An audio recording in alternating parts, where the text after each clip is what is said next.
दोस्तों, इस कहानी का शीर्षक है होली उत्सव और महामूर्ख की उपाधि। विजयनगर की होली आसपास के कई गांवों में काफ़ी मशहूर थी। इस पर्व को यहाँ बड़ी धूमधाम के साथ मनाया जाता था। खुद महाराज कृष्णदेव राय भी इस मौके पर होने वाले आयोजनों में बढ़ चढ़कर भाग लेते थे। इस दिन किसी एक निवासी को महामूर्ख की उपाधि से नवाजा जाता था। साथ ही 10,000 सोने की मुद्राएं भी भेंट की जाती थी। अपनी सूझबूझ और वाकटुकता के कारण तेनालीरामन हर साल इस उपाधि को अपने नाम करता था।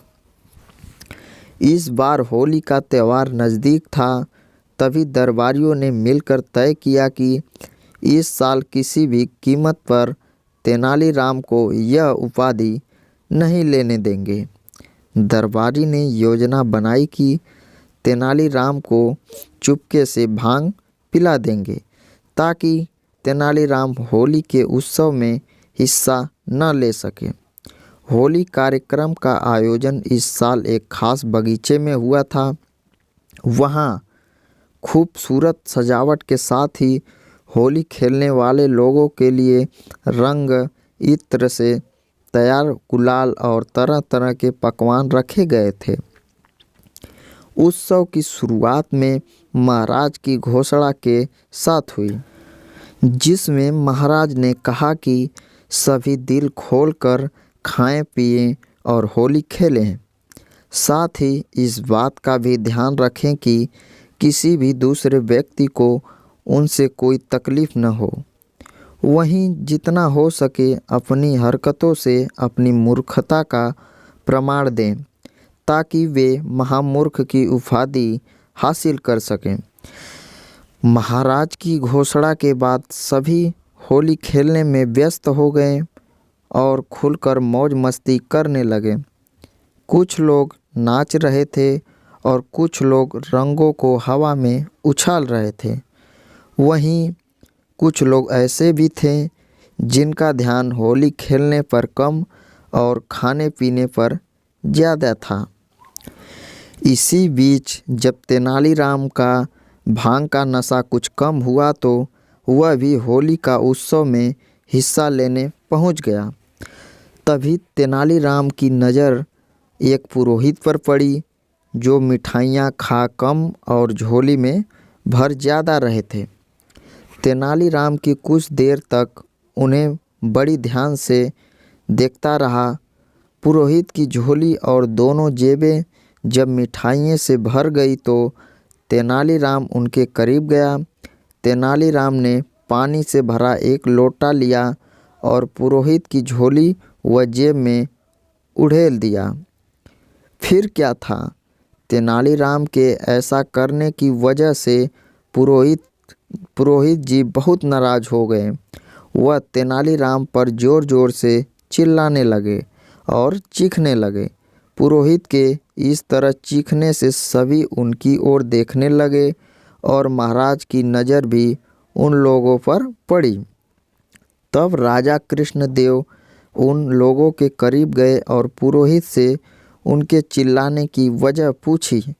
तब पुरोहित ने उन्हें बताया कि कैसे तेनालीराम ने उनकी जेब और झोली में पानी डाल दिया। इस पर महाराज तेनालीराम से बहुत नाराज हुए और तेनालीराम से ऐसा करने की वजह पूछी।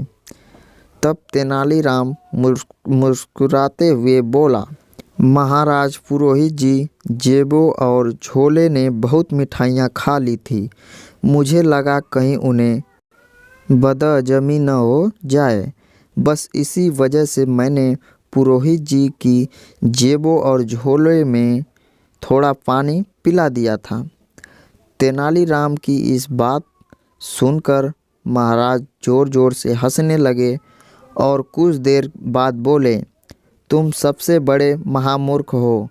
भला झोला और जेब भी कहीं मिठाइयाँ खाते हैं क्या? महाराज की बात सुनकर तेनालीराम को भी हंसी आ गई और उसने पुरोहित की जेबों व झोले को पलट दिया। ऐसा करते ही सारी बर्फियाँ और मिठाइयाँ घास पर गिर गई। पुरोहित जी भी अपने किए पर बहुत शर्मिंदा हुए। देखते ही देखते वहाँ मौजूद सभी लोग ज़ोर ज़ोर से हंसने लगे। सभी तेनालीराम ने महाराज से पूछा कि क्या आपने मुझे महामूर्ख कहकर पुरस्कार। वहीं तेनालीराम ने वहाँ मौजूद अन्य दरबारियों से भी यही पूछा, क्या आप सबको भी मैं महामूर्ख लगता हूँ? तब सभी ने एक स्वर में कहा, तुमने जो अभी हरकत की है वह महामूर्ख वाली ही है।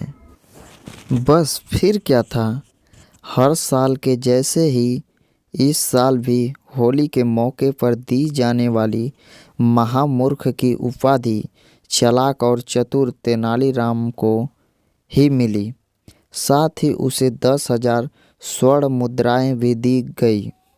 दोस्तों, इस कहानी से हमें यह सीख मिलती है कि विपरीत परिस्थितियों में भी यदि व्यक्ति बुद्धि और समझदारी से काम ले तो जीत जरूर मिलती है।